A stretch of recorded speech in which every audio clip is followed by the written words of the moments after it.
You will hear a number of different recordings, and you will have to answer questions on what you hear. There will be time for you to read the instructions and questions, and you will have a chance to check your work. All the recordings will be played once only. The test is in 4 sections. At the end of the test, you will be given 10 minutes to transfer your answers to an answer sheet. Now turn to Section 1. Section 1. You will hear a woman telephoning a tourist office to ask about free activities. First, you have some time to look at questions 1 to 6.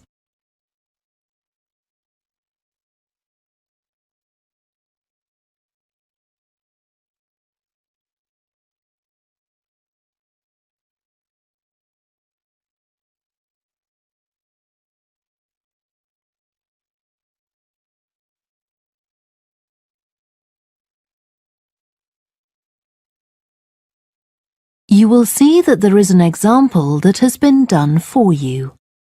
On this occasion only, the conversation relating to this will be played first. Good morning, this is Burnham Tourist Office, Martin speaking. Oh, hello. I saw a poster about free things to do in the area, and it said people should phone you for information. I'm coming to Burnham with my husband and 2 children for a few days on June the 27th, or possibly the 28th, and I'd like some ideas for things to do on the 29th. Yes, of course. The date that the woman wants information about is the 29th of June, so the letter C has been circled. Now we shall begin. You should answer the questions as you listen because you will not hear the recording a second time. Listen carefully and answer questions 1 to 6. Good morning, this is Burnham Tourist Office, Martin speaking. Oh, hello. I saw a poster about free things to do in the area, and it said people should phone you for information. I'm coming to Burnham with my husband and 2 children for a few days on June the 27th, or possibly the 28th, and I'd like some ideas for things to do on the 29th. Yes, of course. OK. Then let's start with a couple of events especially for children. The art gallery is holding an event called Family Welcome that day, when there are activities and trails to use throughout the gallery. That sounds interesting. What time does it start? The gallery opens at 10 and the Family Welcome event runs from 10:30 until 2 o'clock. The gallery stays open until 5, and several times during the day they're going to show a short film that the gallery has produced. It demonstrates how ceramics are made, and there'll be equipment and materials for children to have a go themselves. Last time they ran the event there was a film about painting, which went down very well with the children, and they're now working on one about sculpture. I like the sound of that. And what other events happen in Burnham? Well, do you all enjoy listening to music? Oh, yes. Well, there are several free concerts taking place at different times, 1 or 2 in the morning, the majority at lunchtime and a couple in the evening, and they range from pop music to Latin American. The Latin American could be fun. What time is that? It's being repeated several times in different places. They're performing in the Central Library at 1 o'clock, then at 4 it's in the City Museum, and in the evening at 7:30 there's a longer concert in the theatre. Right. I'll suggest that to the rest of the family. Something else you might be interested in is the boat race along the river. Oh, yes. Do tell me about that. The race starts at Barford Marina to the north of Burnham and goes as far as Summer Pool. The best place to watch it from is Charlesworth Bridge, though that does get rather crowded. And who's taking part? Well, local boat clubs, but the standard is very high. One of them came first in the West of England Regional Championship in May this year. It was the first time a team from Burnham has won. It means that next year they'll be representing the region in the National Championship. Before you hear the rest of the conversation, you have some time to look at questions 7 to 10.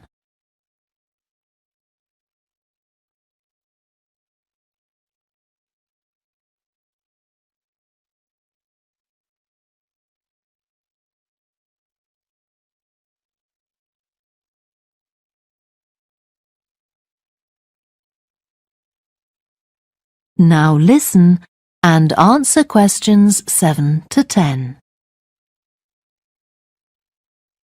Now, I've heard something about Paxton Nature Reserve. It's a good place for spotting unusual birds, isn't it? That's right, throughout the year. There is a lake there as well as a river, and they provide a very attractive habitat. So it's a good idea to bring binoculars if you have them.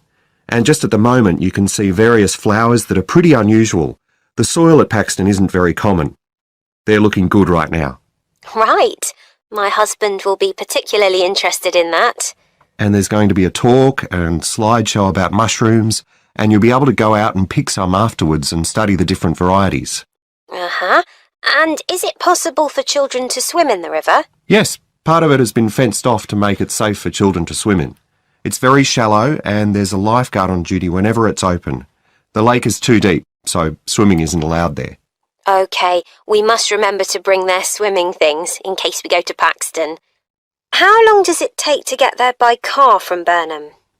About 20 minutes, but parking is very limited, so it's usually much easier to go by bus, and it takes about the same time. Right. Well, I'll discuss the options with the rest of the family. Thanks very much for all your help. You're welcome. Goodbye. Bye. That is the end of section 1. You now have half a minute to check your answers.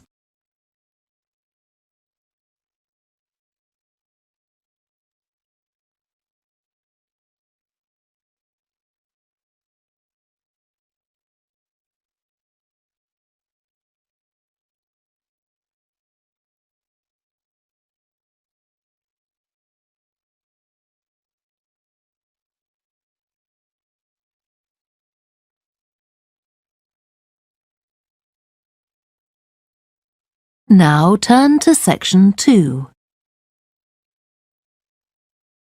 Section 2. You will hear a talk given by a woman called Shona Ferguson about changes in a town called Barford. First, you have some time to look at questions 11 to 15.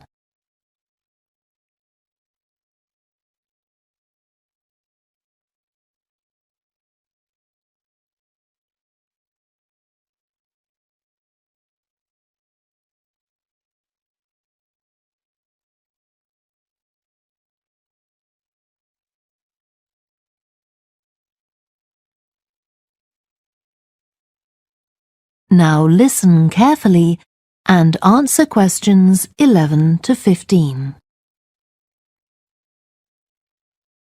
First of all, let me thank you all for coming to this public meeting to discuss the future of our town. Our first speaker is Shona Ferguson from Barford Town Council. Shona. Thank you. First, I'll briefly give you some background information. Then I'll be asking you for your comments on developments in the town. Well, as you don't need me to tell you, Barford has changed a great deal in the last 50 years. These are some of the main changes. 50 years ago, buses linked virtually every part of the town and the neighbouring towns and villages. Most people used them frequently, but not now, because the bus companies concentrate on just the routes that attract most passengers. So parts of the town are no longer served by buses. Even replacing old, uncomfortable buses with smart new ones has had little impact on passenger numbers. It's sometimes said that bus fares are too high, but in relation to average incomes, fares are not much higher than they were 50 years ago. Changes in the road network are affecting the town. The centre was recently closed to traffic on a trial basis, making it much safer for pedestrians. The impact of this is being measured.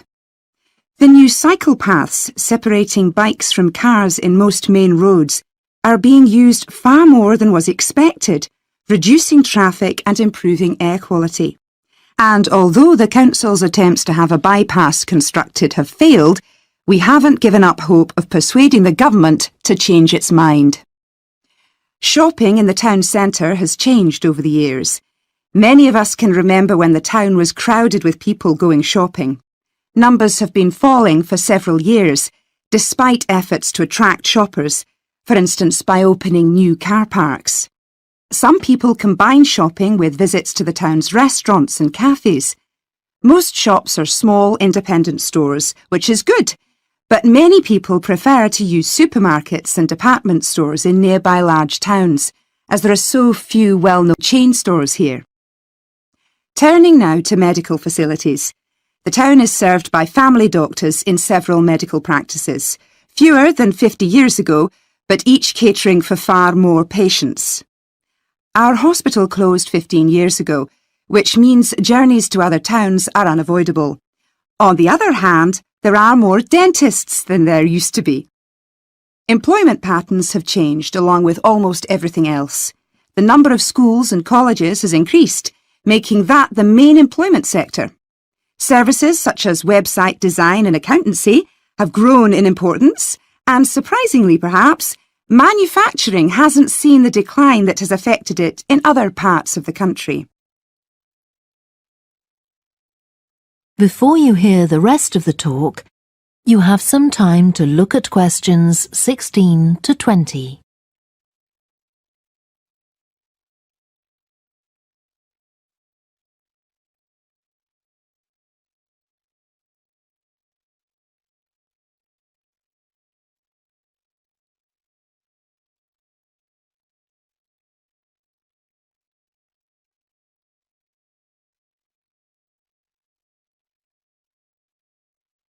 Now listen and answer questions 16 to 20.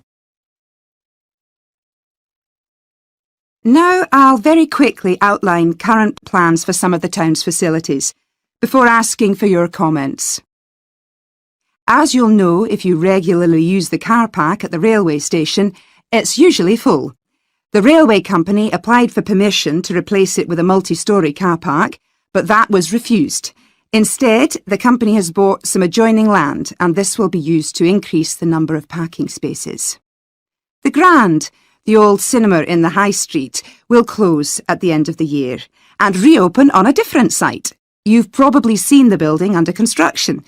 The plan is to have 3 screens with fewer seats rather than just the one large auditorium in the old cinema. I expect many of you shop in the indoor market. It's become more and more shabby looking, and because of fears about safety, it was threatened with demolition.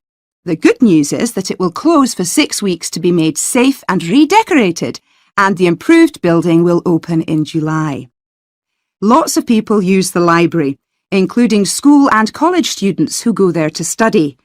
The council has managed to secure funding to keep the library open later into the evening, twice a week. We would like to enlarge the building in the not-too-distant future, but this is by no means definite. There's no limit on access to the nature reserve on the edge of town, and this will continue to be the case. What will change, though, is that the council will no longer be in charge of the area. Instead, it will become the responsibility of a national body that administers most nature reserves in the country. OK, now let me ask you if you have... That is the end of section 2. You now have half a minute to check your answers.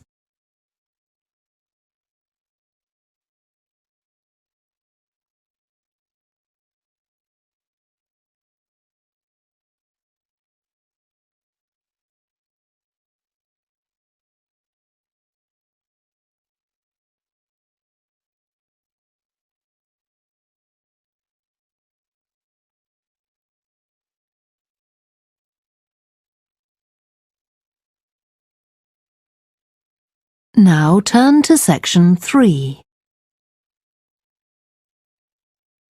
Section 3.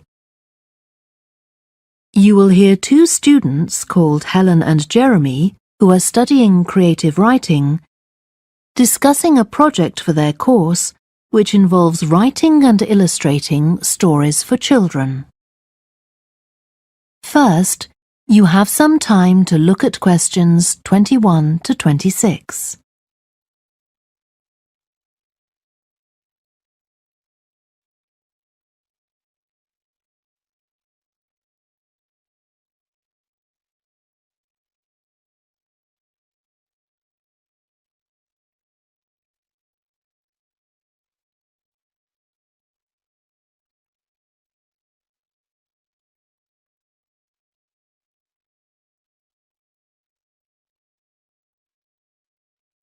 Now listen carefully and answer questions 21 to 26. Hello, Helen. Sorry I'm late. Hi, Jeremy, no problem. Well, we'd better work out where we are on our project, I suppose. Yeah, I've looked at the drawings you've done for my story, The Forest, and I think they're brilliant. They really create the atmosphere I had in mind when I was writing it. Oh, I'm glad you like them. There are just a few suggestions I'd like to make. Go ahead. Now, I'm not sure about the drawing of the cave. It's got trees all around it, which is great, but the drawing's a bit too static, isn't it? I think it needs some action. Yes, there's nothing happening. Perhaps I should add the boy, Malcolm, isn't it? He would be walking up to it. Yes, let's have Malcolm in the drawing. And what about putting in a tiger? The one that he makes friends with a bit later. Maybe it could be sitting under a tree, washing itself. And the tiger stops in the middle of what it's doing when it sees Malcolm walking past. That's a good idea. OK, I'll have a go at that. Then there's the drawing of the crowd of men and women dancing. They're just outside the forest, and there's a lot going on. That's right. You wanted them to be watching a carnival procession, but I thought it would be too crowded. Do you think it works like this? Yes, I like what you've done. The only thing is, could you add Malcolm to it without changing what's already there? What about having him sitting on the tree trunk on the right of the picture? Yes, that would be fine. And do you want him watching the other people? No, he's been left out of all the fun, so I'd like him to be crying. That'll contrast nicely with the next picture where he's laughing at the clowns in the carnival. Right, I'll do that. And then the drawing of the people ice skating in the forest. I wasn't too happy with that one. Because they're supposed to be skating on grass, aren't they? That's right, and it's frozen over. At the moment, it doesn't look quite right. I see what you mean. I'll have another go at that. And I like the wool hats they're wearing. Maybe you could give each of them a scarf as well? Yeah, that's easy enough. They can be streaming out behind the people to suggest they're skating really fast. Great. Well, that's all on the drawings. Right. So you've finished writing your story and I just need to finish illustrating it, and my story and your drawings are done. Before you hear the rest of the discussion, you have some time to look at questions 27 to 30.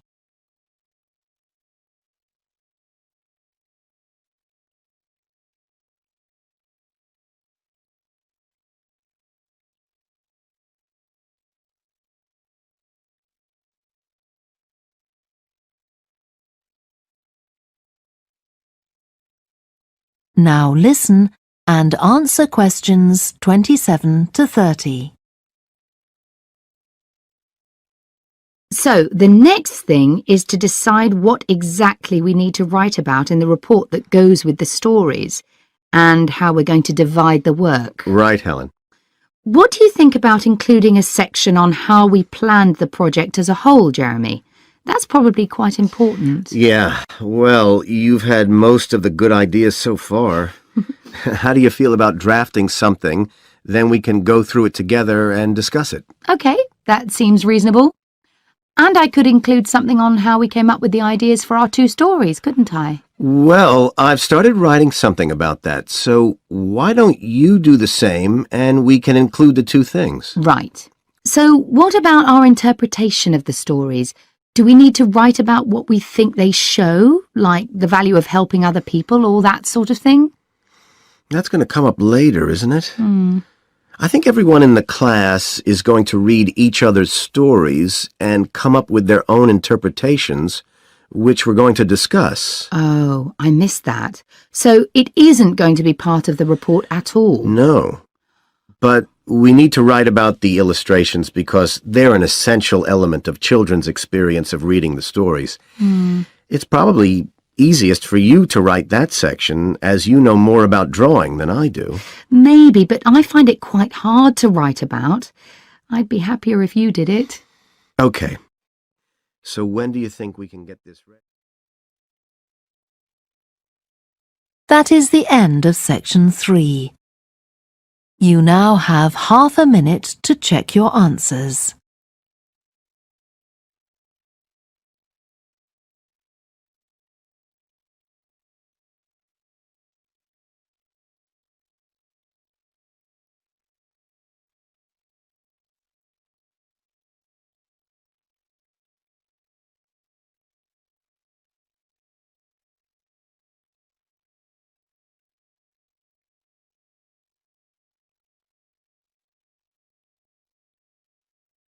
Now turn to section 4. Section 4.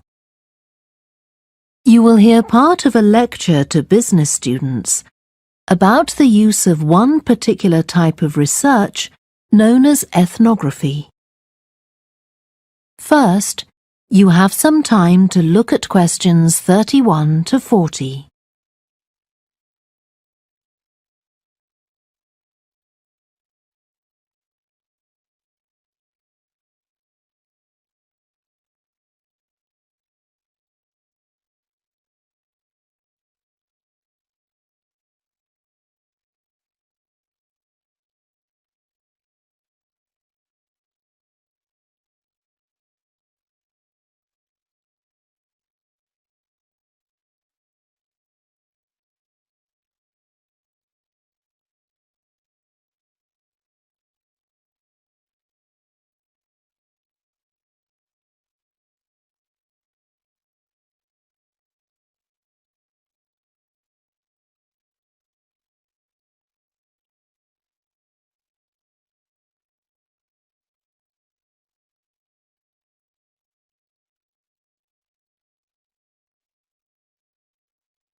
Now listen carefully and answer questions 31 to 40.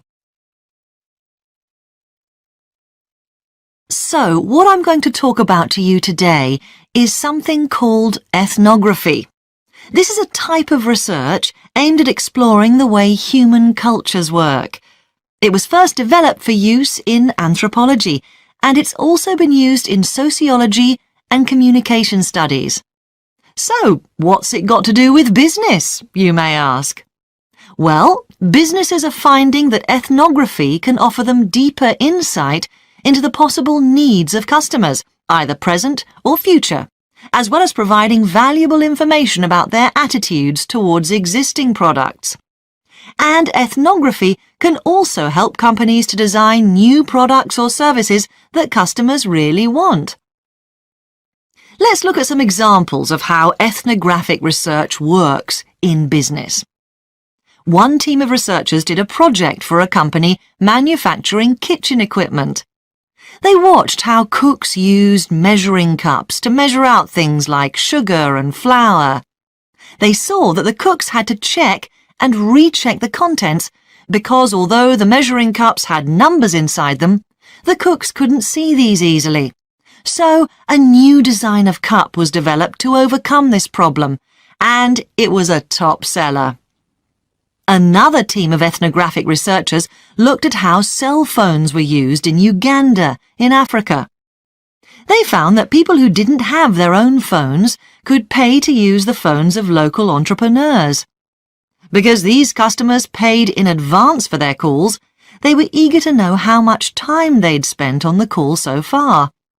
So the phone company designed phones for use globally with this added feature. ethnographic research has also been carried out in computer companies. In one company, IT systems administrators were observed for several weeks. It was found that a large amount of their work involved communicating with colleagues in order to solve problems, but that they didn't have a standard way of exchanging information from spreadsheets and so on. So, the team came up with an idea for software that would help them to do this. In another piece of research, a team observed and talked to nurses working in hospitals. This led to the recognition that the nurses needed to access the computer records of their patients no matter where they were. This led to the development of a portable computer tablet that allowed the nurses to check records in locations throughout the hospital. Occasionally, research can be done even in environments where the researchers can't be present. For example, in one project done for an airline, respondents used their smartphones to record information during airline trips, in a study aiming at tracking the emotions of passengers during a flight.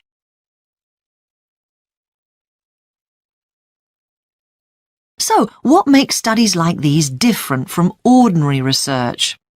Let's look at some of the general principles behind ethnographic research in business. First of all, the researcher has to be completely open-minded. He or she hasn't thought up a hypothesis to be tested, as is the case in other types of research. Instead, they wait for the participants in the research to inform them. As far as choosing the participants themselves is concerned, that's not really all that different from ordinary research. The criteria according to which the participants are chosen may be something as simple as the age bracket they fall into, or the researchers may select them according to their income, or they might try to find a set of people who all use a particular product, for example. But it's absolutely crucial to recruit the right people as participants. As well as the criteria I've mentioned, they have to be comfortable talking about themselves and being watched as they go about their activities. Actually, most researchers say that people open up pretty easily, maybe because they're often in their own home or workplace. So, what makes this type of research special is that it's not just a matter of sending a questionnaire to the participants. Instead, the research is usually based on first-hand observation of what they are doing at the time. But that doesn't mean that the researcher never talks to the participants. However, unlike in traditional research, in this case, it's the participant rather than the researchers who decides what direction the interview will follow. This means that there's less likelihood of the researcher imposing his or her own ideas on the participant. But after they've said goodbye to their participants and got back to their office, the researcher's work isn't finished. Most researchers estimate that 70 to 80% of their time is spent not on the collecting of data, but on its analysis, looking at photos, listening to recordings and transcribing them, and so on. The researchers may end up with hundreds of pages of notes. And to determine what's significant, they don't focus on the sensational things or the unusual things.